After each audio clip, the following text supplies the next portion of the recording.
in Montana's Yak Valley. There it is. All right. In her living beauty. Tom Orr's waited a lifetime for a rare opportunity. It's almost made.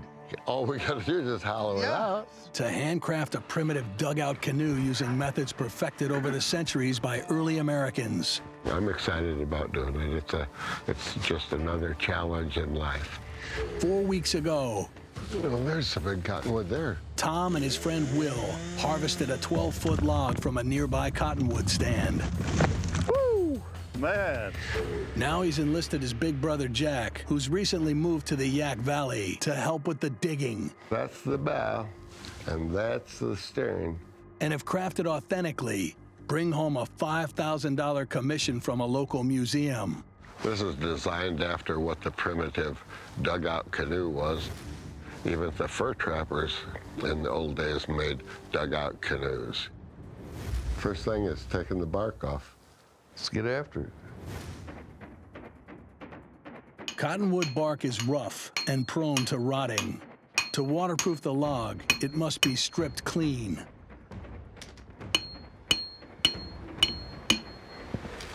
Seems to be working pretty damn good. We got it. I guess so, yeah. All right, what we're gonna do, we're gonna measure in a foot. We're gonna draw a line across each way. The canoe walls will be a foot thick at the bow and stern, but need to be whittled down to within an inch everywhere else. All right, we need to sure stay inside these blue lines. We only got one of these, so we gotta make sure we don't mess up on it. The challenge is to create an even thickness on all sides, or else the canoe may never float properly. We got a lot of chipping to do, it looks like to me, buddy. In the era before steel tools, canoes were hollowed out using a controlled fire to burn away the wood on the inside. But today, Tom uses a primitive tool known as an adze.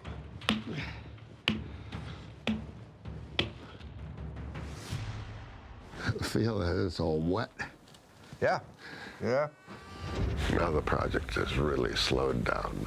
It's harder to chop out because it's got the moisture in it. Oh, yeah, this is essentially frozen. Yeah, really.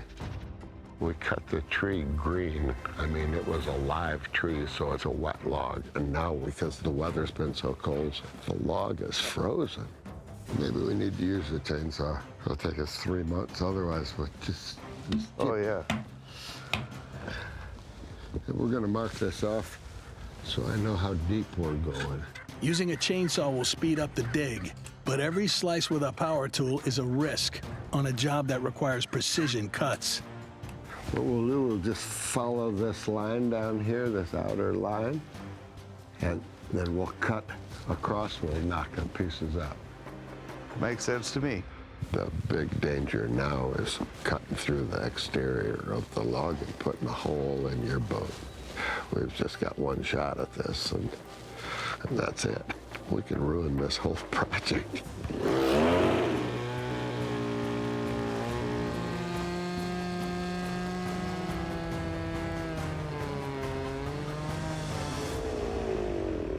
See, we're getting wood out of it. Well, that's going to work pretty good. Looks like it is, isn't it? I think we're all right so far, though. Let me go down the other end, and I'll start sawing at the other end.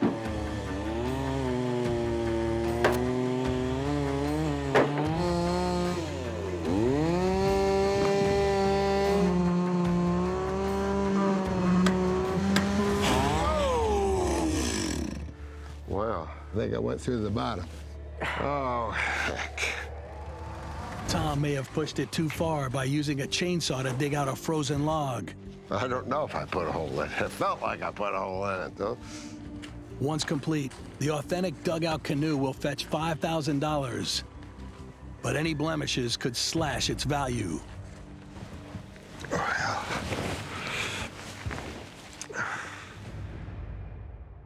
I don't know. I don't know if I'm busted through or not. We'll have to dig all that stuff out to see what's happening. Looks good to me. There ain't no hole there. There's still an inch of room It's a go in there, in fact, I think. Carving out the final inch requires the kind of careful, deliberate cuts that are impossible with a chainsaw. We're using just adze, and we're chipping it out, and we're going to work all the way across the bottom to get the floor to an inch. Any thicker than an inch, and the canoe won't float properly. Dugout canoes were probably the first boats ever used by primitive man. It's pretty amazing to be able to do something like this. It's just kind of a connection to the past. We still got another couple inches to go yet. The precision work is time-consuming, but it pays to go slowly, because it's also the most critical stage of the entire process. All it takes is one little mistake, and we can ruin this whole project, real easy.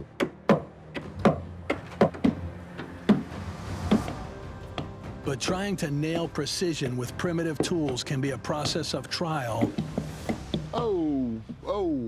and error. Oh, I just punched a hole in this. Well, that just makes it a little more complicated. The canoe is destined to be a museum piece, and Tom's promised an authentic model, which means it has to be watertight and working in order to claim his full commission. I guess we'll have to patch it. If we put pine pitch under this patch and here in the top and get that stuck together, then try to glue a rawhide patch. I think that'd be a good idea. We're going to attempt to fix this hole in the way that the primitive people would have done it. We're going to make up a pitch glue that we're going to heat up, and we're going to fill that hole. Using traditional methods, the patch won't hurt the authenticity of the piece, and it could help salvage his payday if it works. Canoes have been patched with pitch glue for thousands of years. This canoe going into a collection, it'll have a primitive patch in it as well. We'll heat the glue and we'll just put it on the inside and the outside and kind of push this together and then put the cover on it. Yep. The first thing we're doing is we're going to dry out the wood so the patch will stick to it. Too much moisture will prevent the homemade pitch glue from making a watertight seal. All right. What this is 65% pine pitch, 15% dry buffalo dung, 15% cooked eggshells, and 5% beeswax. The centuries-old recipe is a durable sealant, but once it's removed from the flame, it hardens in minutes, so Tom has to move quickly. All right, are you ready? Should we do this? Sure. All right, here we go. Get it over that hole. The trick is to keep the homemade pine pitch glue hot and prevent it from hardening long enough to complete the fix. We're getting it, huh? Yeah, I think we are. I think we got it filled anyhow. Yeah. If we can get that rawhide to go on there now. On the outside, we're going to put a small piece of antelope rawhide, which is real thin and real strong. We're going to use that as a patch. We're going to put that into the pitch on the outside and then cover that over with more pitch. I think the patch was a success, huh? I guess we'll find out when we put this in the cold water. Yep. Satisfied with the patch job, the final step is to finish shaping the canoe's bow. Instead of the bow being square, we're going to bring it around to a point so that it'll tread water better. With the hatchet, we're just chopping pieces out because there's lots of rough edges. You got to trim it all down to shape it. Now we're going to use the draw knife, so we're going to scrape all that old charred bark off the trees, and we're going to clean up our act a little bit here, make it look a little nicer. Yeah, it's looking awful good. To keep it authentic, Tom is leaving the canoe raw, with all the texture of hand-carved natural wood. But there's one finishing touch still left to add: a tow line.